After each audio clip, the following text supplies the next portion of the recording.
you're going to use some imagination, right? I hope you haven't had a lot of life experiences that have taken you to dark places like that, but you can sort of imagine a little bit. And I find it a little bit too genteel, what you're doing. It's beautiful, it's lovely, Yeah. but can it be a little bit more inwardly aggressive? But I want to hear an edge there, a little growl. Okay.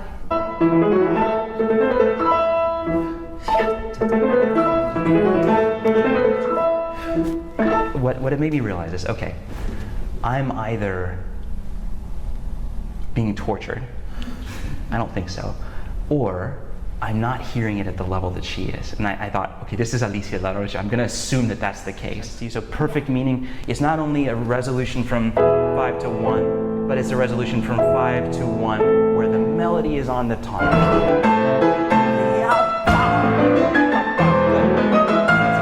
That's really exciting.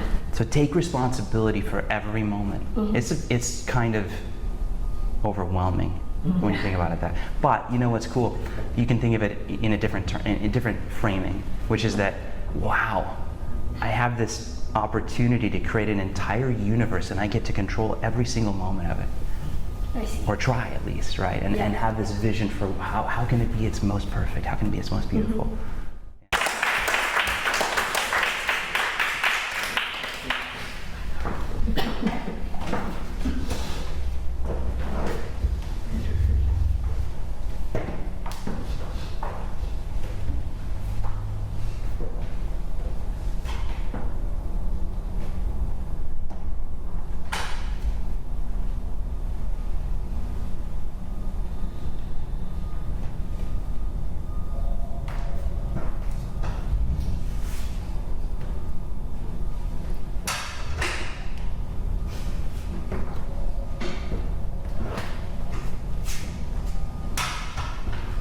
Xinran is stuff.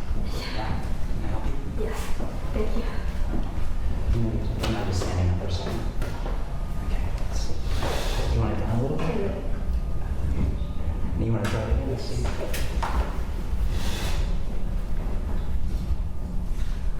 Better?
Congratulations. Beautiful, beautiful performance. All right. So, tell me a little bit about your relationship with the piece.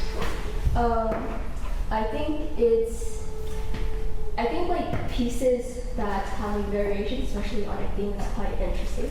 Because I think it's like for this piece, I guess Brahms is taking Paganini's theme and making it his own variation in its own theme. So I feel like it's not really a theme on Paganini's melody harmonies, but it's more on like Brahms and how he does. So I think it's quite interesting. Yeah. It's fun.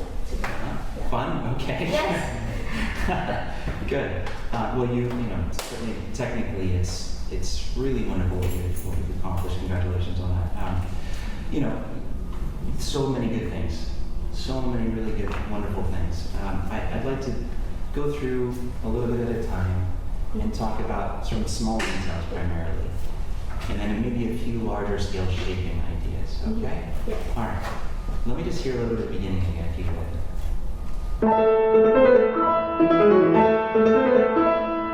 Good. So, have you had a chance to listen to the violin caprice? Yes. Yeah. How's this sound? In this, how would you describe the character? It's a bit capricious, like. Well, sure. Yeah. Yeah. It feels like a prankster kind of. Like, Okay, so that's interesting. So, when you think about Brahms and his sort of transmutation of this material, because you mentioned to me that it doesn't seem to you like he's just making a simple transcription of a theme. There's something else going on here, Yeah. something at a deeper level probably. So let's talk about Brahms for a moment, and let's talk about this idea of Paganini, and Paganini, the idea of Paganini. yeah. So when you think of Paganini yourself, I don't mean in a, well, I learned that he was born in this state and all that, but just the idea. What is the idea of Paganini? What does that make you think of? I'm not too sure, honestly. All I think about is Caprice 24. Yeah. Okay.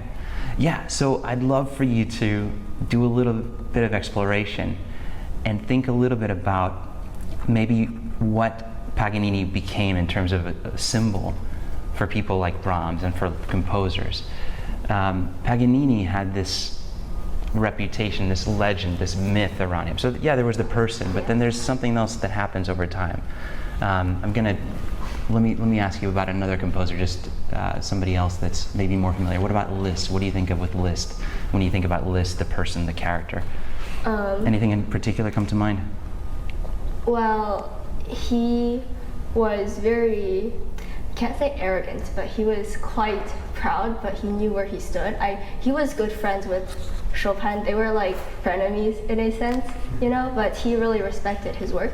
I guess when you listen to Liszt, you think about technique a lot, like very virtuosic, but I feel like when you listen on a deeper level, there's a lot more than just technique. Like he's not just like fingers are really I good, agree with you. He's I agree with you. very good pianist. Yeah. Okay, this is all very good. I could ask you leading questions all day, and I don't want to waste time.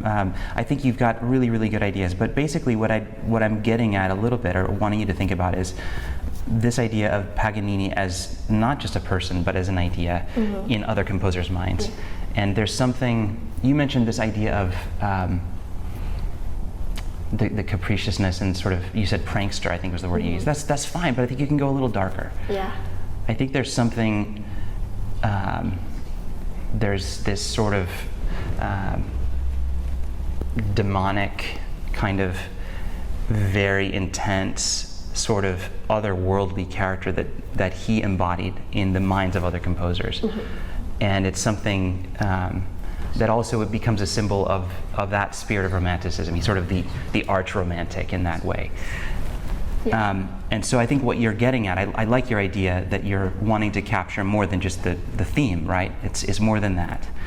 You're trying to capture something deeper. And I think Brahms was sort of representing this idea of integrity, but also this demonic character that's something very dark, and there's a virtuosity of the spirit here. It's not just about, I mean, yeah, it's you mentioned Liszt, that we were talking about Liszt with the technique, yeah, but it was the transcendental etudes. He's transcending the technique and getting to the music, right? Yeah. And you've done that. I mean, you're already there physically, which is great. So now we get to talk about more of the music. This opening, can you think a little bit more, or let yourself delve into a bit of a darker place? And this is another thing I would mention. You said you're 10th grade? Yes. Okay. You're going to use some imagination, right? I hope you haven't had a lot of life experiences that have taken you to dark places like that, but you can sort of imagine a little bit. It can be something a little bit different, and I find it a little bit too genteel. What you're doing is beautiful, it's lovely, Yeah. but can it be a little bit more inwardly aggressive? It doesn't have to be bombastic. I don't want that, but I want to hear an edge there, a little growl. Okay. Yeah, good. Okay, so part of it is on a practical level. I'm not sure what your teacher might ask you to do, and I defer to your teacher here, but a suggestion could be to allow it to be a little bit more dry, especially in a room like this that has so much natural reverberation, because what happens is it becomes very kind of pretty. And I usually like really beautiful sound, but this kind of, if I put the pedal down, it doesn't matter how aggressive I get, but just a little bit more bite. More bite in the sound. Can you try? A little darker. Good. And then can you play just the left hand for me? Good. Don't stop the line with the first note. I see. Listen to the line before you start.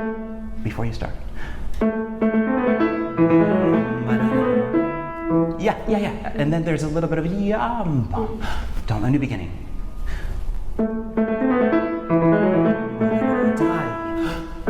Yeah, and even that, even just taking a millisecond before you start the repeat, it just tells the audience this isn't all of what you're expecting.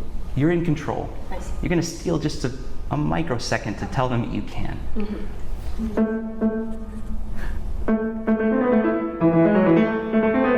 Good. Be really careful about stopping the line with. Yeah. Do you know what I mean by Yes. that? Okay. You tend to do that later too. We can talk a little bit about that. That's one of the few sort of general things I might mention, is just always be listening through those notes. Sometimes I feel like you play the note and then you're already to the next thing, but listen through it and continue that. Hold on. Were you happy with that first note? No. Yeah, come on. Listen before you start.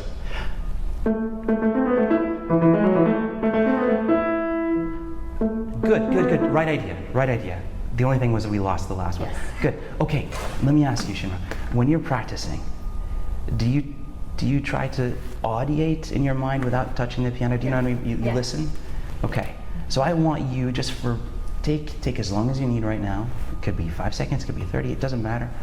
Just take a moment. I want you to listen to that first line, just in the left hand, in your mind, as beautifully as you could possibly imagine it, like the most perfect version, with this idea that we're talking about, something a little bit dark, something a little bit growly. Just take a moment.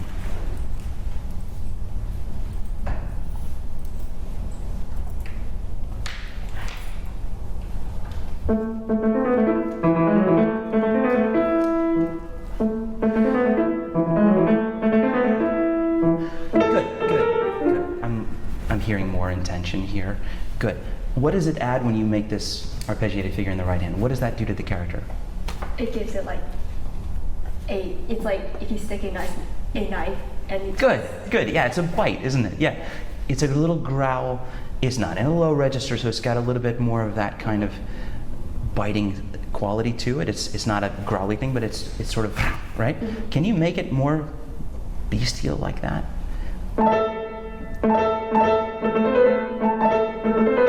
Good. Now, can you do the same thing but not stop the line with the right hand? It's part of that.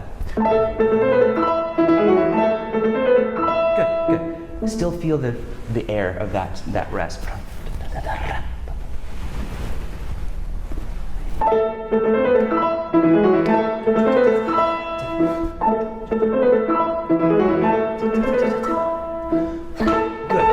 Good. I especially liked this timing between this and this. Mm-hmm. Really, really good. Okay? I want you to, one more time, this time I want you to exaggerate the amount of time between the first and second repeat. Mm-hmm. Or the first time through and the repeat. Okay? I'll tell you if it's too much. Yeah. Just do too much on purpose. Mm-hmm. I just want you to feel that. Okay? Okay. Go ahead.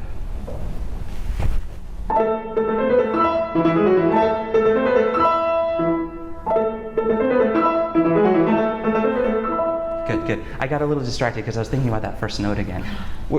Tell me before you started, what happened? What did you do before you started? In your mind? What was going on? I was going to think. You were going to? I was going to. Did you? No. Okay. Yeah. Good. One more time. Take your time. It's okay. That's good. This is good. This is what we need. All the time in the world. That first note, the first sound rather, that we hear, can you imagine that?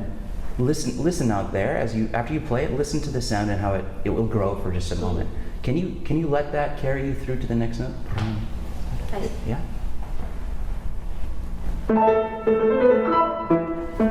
That was much better. That was it. Yeah. Yeah, you can do it again.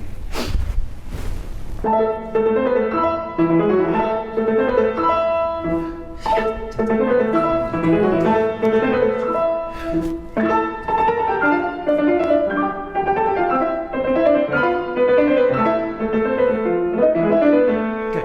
Okay, couple things. Really nice. Much better. This, you tend to really drop on the G major chord. It's effective. I don't know if it makes sense. Okay. So to me, it's interrupting your line a little bit too much. So I wouldn't do a sound effect that interrupts the line quite so much. Good. Yeah, I was just thinking about sound production and the things we're talking about, this opening note. Do you like doing this sort of detail work? Yeah. Yeah? Yeah. Good. This will stand you in good stead. This is the type of work that really, really sets you apart, because there are a lot of people who can typewrite really fast. Yeah. Nobody cares. Really, nobody cares. I was thinking about this opening that we spent a long time talking about it, and I was remembering a lesson that I had with one of my teachers. Alicia de la Rocha was giving me a lesson on the Maiden and the Nightingale from Granados' Goyescas. And we spent the entire lesson, so an hour and a half, on the first measure. Oh. And she wasn't happy with the turn in the right hand. I don't know if you know this piece, but if you listen to it, there's this beautiful turn. And it just wasn't right. And what it made me realize is, okay, I'm either being tortured, I don't think so, or I'm not hearing it at the level that she is. And I thought, okay, this is Alicia La Rocha. I'm gonna assume that that's the case. And it totally was, right? And so that was an important lesson for me, not just that measure, but thinking about, okay, there's so much more that I don't grasp that's possible. And listening to great artists like that, I think we come to a greater appreciation. I'm not lecturing you, by the way, because I feel like you're already on that path, so congratulations. But spend more time, even more time than this. Is all of this making sense? Okay, so the challenge here is to create that biting, sort of sinister, demonic character, but without stopping the line. It still has to go through, yeah? And it's never easy. Yes. So technically, a lot of what you're doing it looks easy, which is good. It probably isn't. No. And I know you've spent an enormous amount of time practicing. That's wonderful. So when I say easy, I don't mean that it should feel hard. That's not what I mean. But what I mean is sometimes it feels a little bit too like it's gliding down a hill. Yeah, and I want micro shaping of everything. I want you listening to every single moment, like we're talking about here. Even when you get into, later we can talk about this stuff here. I wrote a note for you, shaping.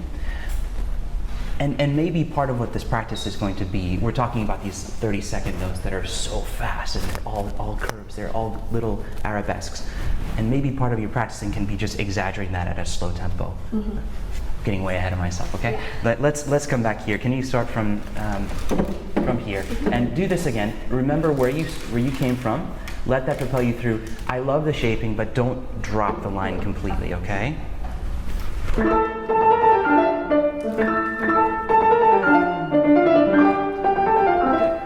Yeah. Let's take the right hand out for a moment. Only the left hand. Actually, forget the ornaments. Just do the actual melody. Okay, that's it. Do you hear it? Yeah. Yeah. Does it make sense? Yes. I mean, it doesn't make sense though, right? Yeah. So we get it. Okay, try it again.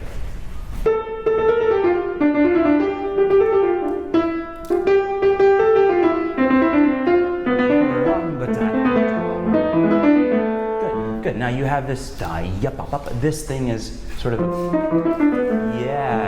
Good. So one more time, left hand alone, same thing. Listen so that you don't stop the line with the eighth notes. Sorry. Listen before you start.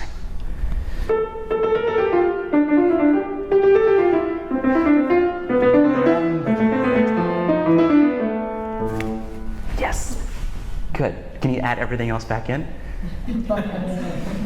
You don't have to. Oh. You want to? You can try it just a little bit at a time. Look, my main goal here is not that you play it perfectly right now. It's just that I want to make sure it makes sense to you.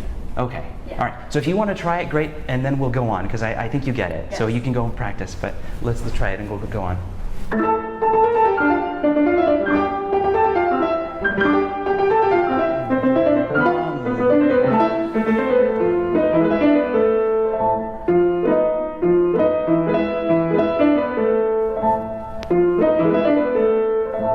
Good. Now that last release, can that have a lot of energy? So your precision and the attack is always really beautiful. Sometimes the release can be more precise. Good.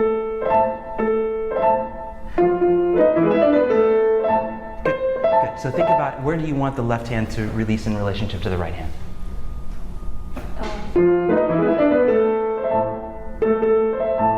Think about it. I guess What's the best place for it? with this. Okay, do that. Let me hear it. Better. Okay, but don't. You look very not sure about it. So look, mostly I want you to think about it and decide. Okay. I actually agree that probably that's the best place. But the fact is that we hadn't thought about this yet, right? Yeah. So take responsibility for every moment. It's kind of overwhelming when you think about it that. But you know what's cool? You can think of it in a different framing, which is that, wow, I have this opportunity to create an entire universe and I get to control every single moment of it. I see. Or try at least, right? And have this vision for how can it be its most perfect? How can it be its most beautiful? Yeah? Okay, so that moment is just a representation of the whole idea, the whole piece, right? Yes. Okay, so think about how that release is going to be, and then when you release it, I want you to just think about, like, if I do this for you, and I play that note, and then I kind of do that release. Like, it's nebulous, there's a cloud. It's kind of pretty, and it has its place. If I do this, actually the piano has a slow release, doesn't it? Let me try a different note. There. Do you hear it? Yeah. If I give you that, you have a pulse immediately. I want to hear the pulse. Yes. Good. Okay? Yeah. All right, let's keep going.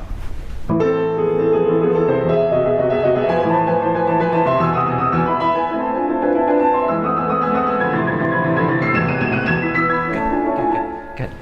Double sixths. Good job. Good job. All right. So why is he writing double sixth here?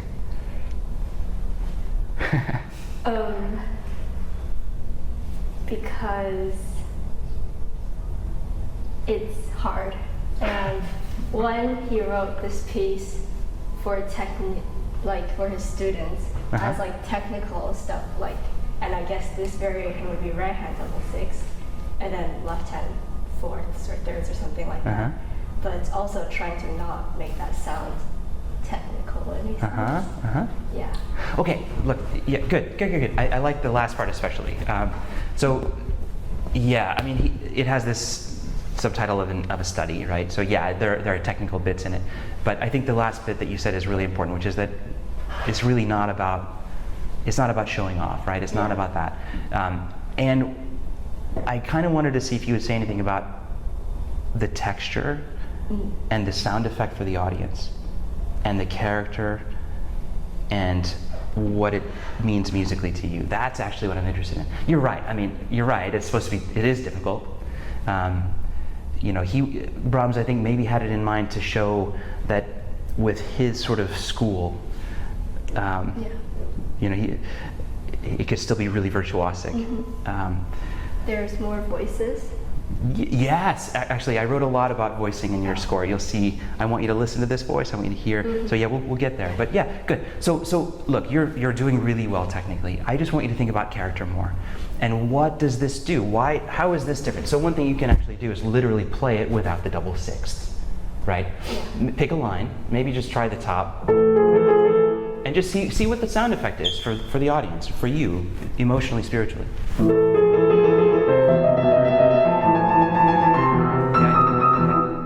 So first step we can do now, actually, we can make it even more simple. Let's take only the left hand bass note, and I want you to play the first phrase as beautifully as you can, which means hold on. Hear it before you start. Yeah, with the right hand? Just the bass note of the left hand only.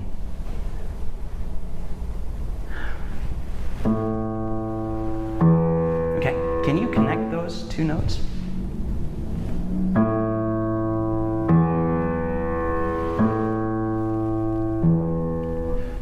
And then what happens? Yeah, don't forget this guy. Yes, good. Now, the sound quality was totally different from how you played it when you were all together. Which one do you want? I don't know, actually. You don't need to answer. Just think about what you want and show me the left hand, just the bass note.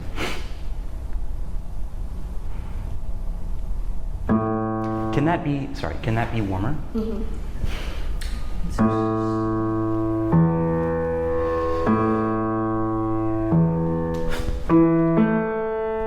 Okay. Do you have a concept for it in your mind? Like, does it kind of? Is it getting there? Can you just take a minute, just practice for a second, get it how you want it.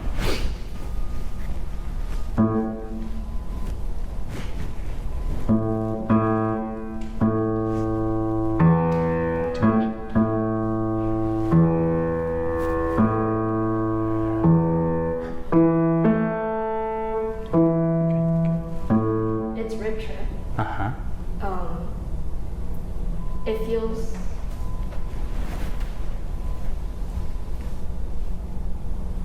I'm not sure.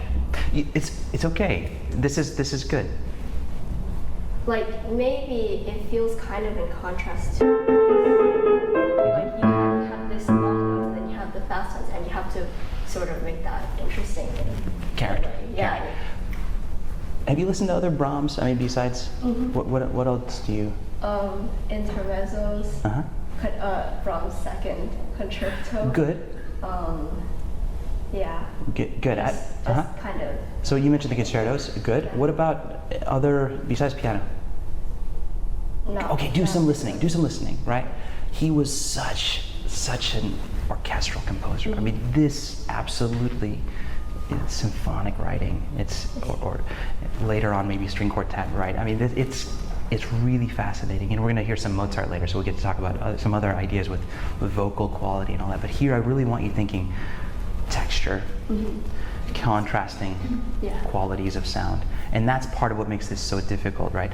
But again, going back to this idea of the release that we talked about, being intentional about the release, I want you to have thought about that. And what you're doing right now, this is beautiful. Do you like this, actually? Yes. Yeah. So I don't know if Jeff would agree with me, but when we were at Eastman, we walked through the practice rooms, and you'd hear somebody practicing this, and it's a million miles an hour, and it sounds great, and whatever. And then you'd hear somebody doing something like this.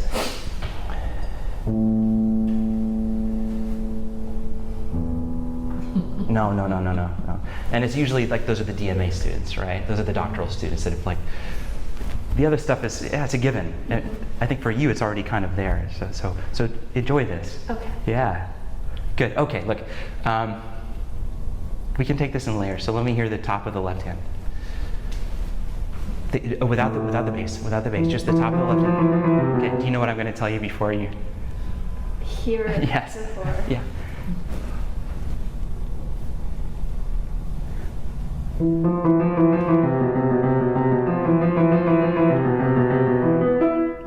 Okay. So tell me about this marking. What do you make of that?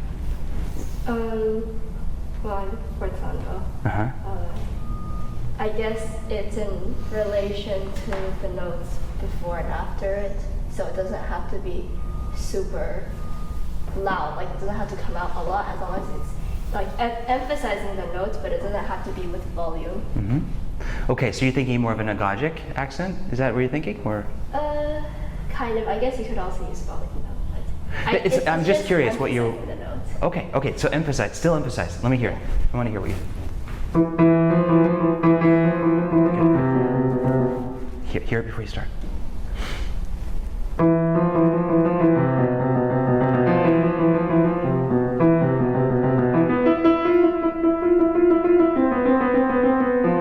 And now it's not there, right?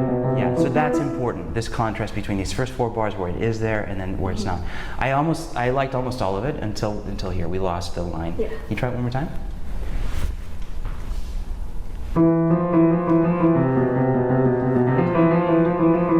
Good. There's something happening here with this F.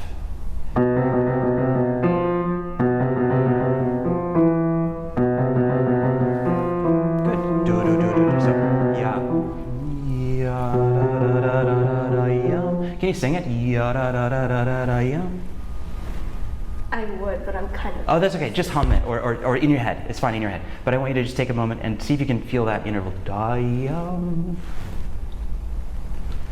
And then resolve to the E. Yeah, I'm a terrible singer. I married a soprano, so it's really embarrassing for me. She sounds great, and I was terrible.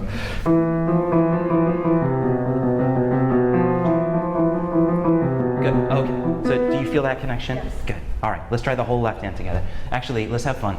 Play the left hand bass note with your left hand, and the top of it with your right.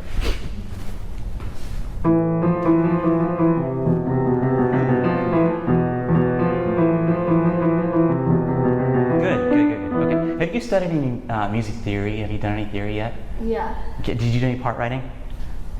Do you remember that? But I wasn't very. That's okay. Do you remember any of the rules they tell you? No. That's okay. It's no parallel octaves, no parallel fifths. Yes. What have you got going on here? If you just take the first. Well, you have parallel. Yeah. Can you play just those opening? Yeah. Okay. Now, can you voice it beautifully? Which one do you want more?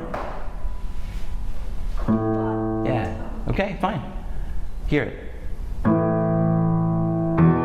Oh. Let it ring. That's it. It's got some weight to it. Do you feel that? And then you listen to the. It's amazing. Listen. Yeah. Come back. Play.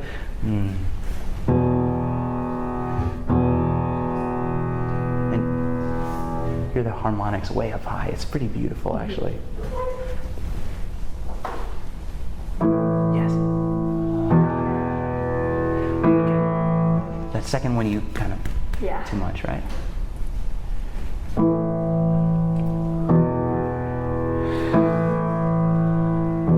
Yeah.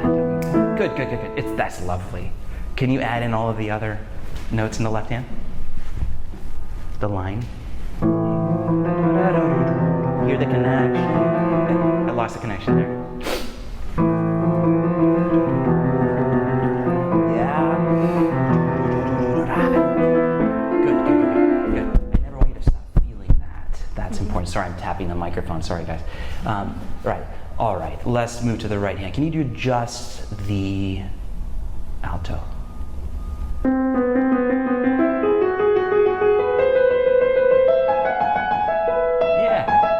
What's the quality of that line compared to the others? How would you describe it? The character, the spirit of it? What? There's more like a singing tone. It feels kind of haunting. Haunting, I love that. Yes. And there's something more sort of whimsical about the fact that he's kind of hanging out on these, this sharp 6, sharp 7, the F sharp, the G sharp. It's back and forth. It's shimmering, haunting. That I was thinking of shimmering as something that's kind of ephemeral. I see. Yeah.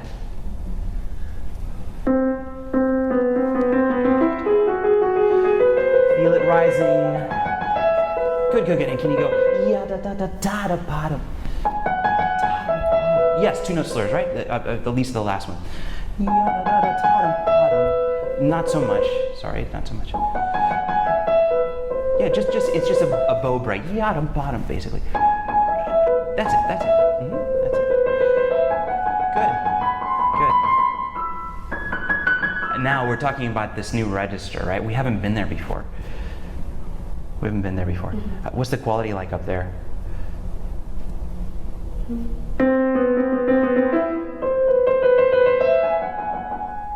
It's kind of okay. It's low. It's like there's like it's like this is the ground. This is like fog or something. It's kind of like floating. So I'm not like.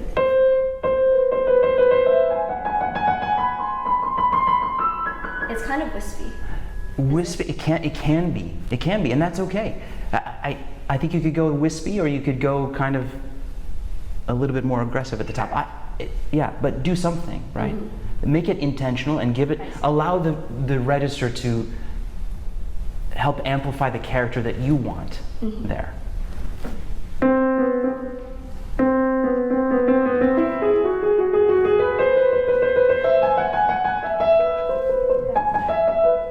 Listen, line.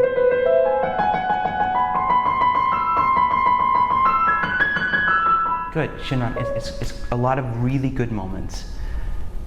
I'm not always following the line the whole way through. Can you try it one more time? Take your time. Good.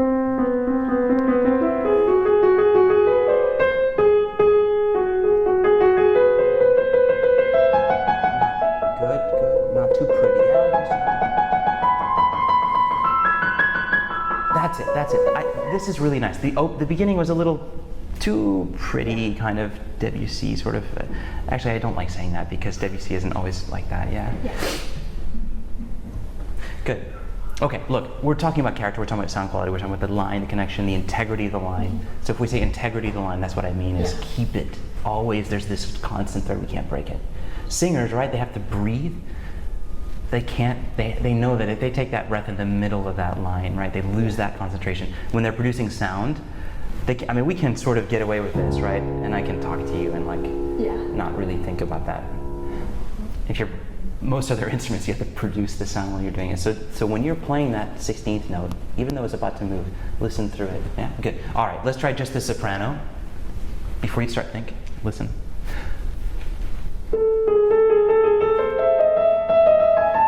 Listen to your pedaling.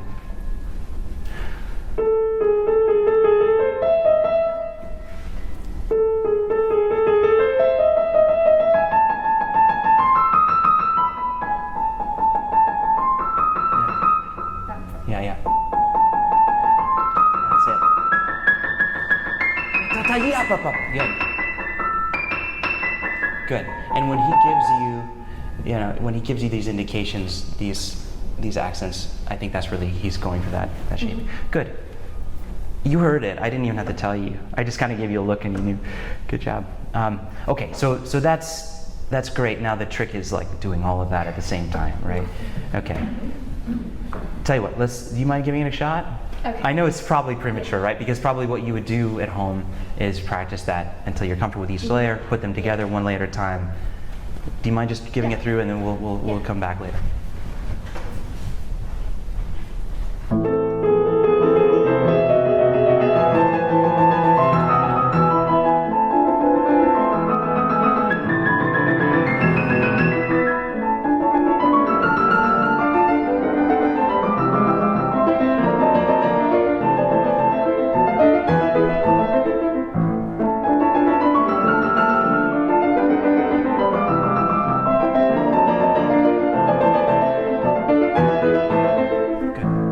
Really nice.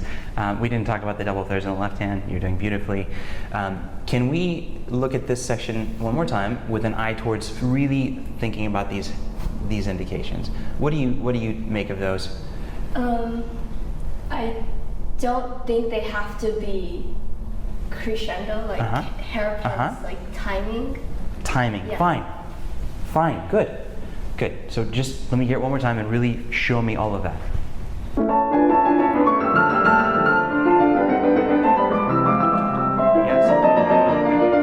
I agree, you know, on a performance practice level, I agree with you. Don't lose the momentum every time. Because if you do too much, or if you actually yada-da-da, we lose it, yeah? So just listen through.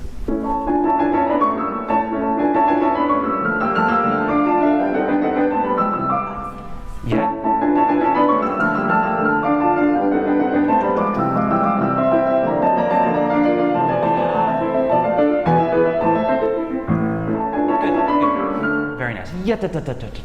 Just at least breathe for a second, yeah?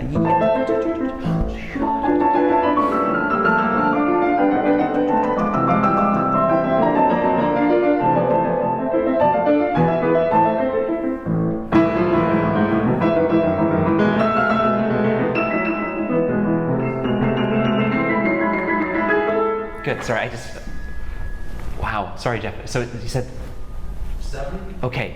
Wow, I'm so sorry. I've been talking at the beginning and I had no idea. I thought we were like 20 minutes in. Wow, okay, sorry about that. So look, this is all really, really good. Now the double sixes move there. Again, the right hand, can it be a completely separate character? Yeah. This right hand I think is and then the left hand has this kind of very different quality, yeah.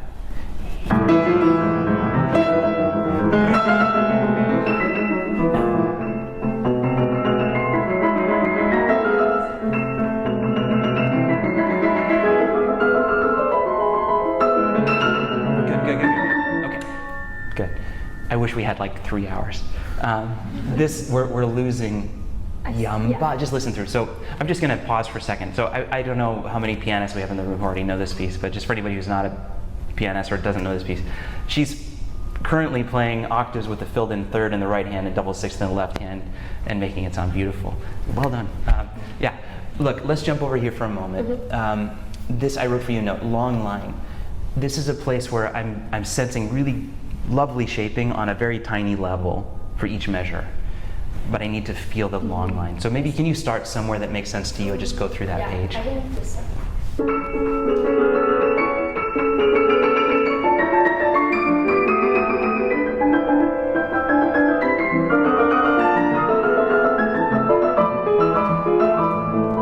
Good, just something to think about. All right, so since we have like 3 minutes, let me just see what to say.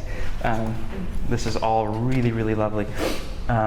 Okay, I wrote for you here, variation 4, integrity of lines. This is a place where you can actually try to take things apart and look at only, for example, if we look at this moment, I would take this left hand, at the bottom of the right hand, for example, and then the bottom of the left hand and just do a duet for a bit, without any of this other millions of notes happening, and see what the shape is that you really need it to be in your mind, yeah? Can we just try a moment of that? Just take only those layers. You see what I mean? This, and then the very, very bottom. Yeah, but bass note. Feel that. Shape it. Yes.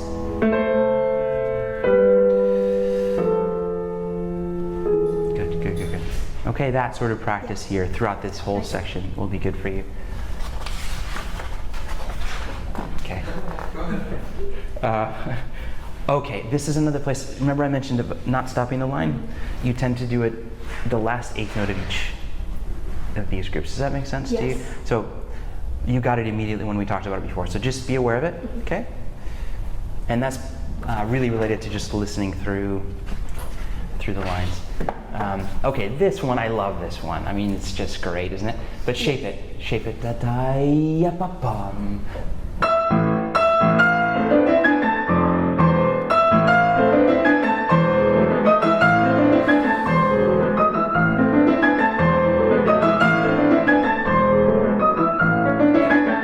Really nice.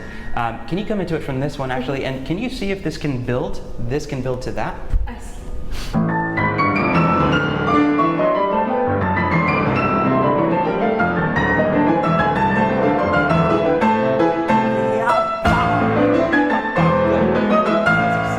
Really exciting, and you can do it. All right, go here. Don't pull. You pulled back. Oh. I wouldn't do it. Keep going. You can do it. Just do it. Shape all of this. Okay. We're just gonna breeze through this. No, don't bump that. Yeah. Okay. Good. Okay. This, I'd love to spend a long time on this with you. All the notes are there, but I want to hear every single voice. And actually, you know, these feel like they're just some kind of like texture, but it's not. Each of them is a voice. So orchestrally, think orchestrally, string quartet or something, okay? Yeah. Save a special time for the repeat. You've got a beautiful soft sound, by the way. It's wonderful, but don't do it too often. Because then it's like if I whisper it to you all the time, it'd be a little weird. Yeah. Right. Okay, good? All right, left hand voicing here, shaping all of those moments, okay? Yeah. Give yourself room to grow, pull back. I'm wrapping up, I promise. This thing, okay, the last part here, the last thing I want to talk about is I want you to be sensitive to harmony. So do you know the word perfect authentic cadence? Does that, when you did theory, does it make sense to you? So perfect meaning it's not only a resolution from 5 to 1, but it's a resolution from 5 to 1 where the melody is on the tonic, okay? Where does that finally happen?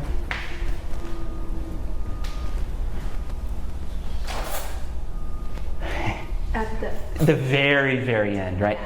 You need to be, that's it. It felt like, okay, I'm done. I see. But that's the end, actually. Like he's held us off from that resolution the entire time. It's incredible writing. Can you just start back a bit and we'll just finish it off, okay?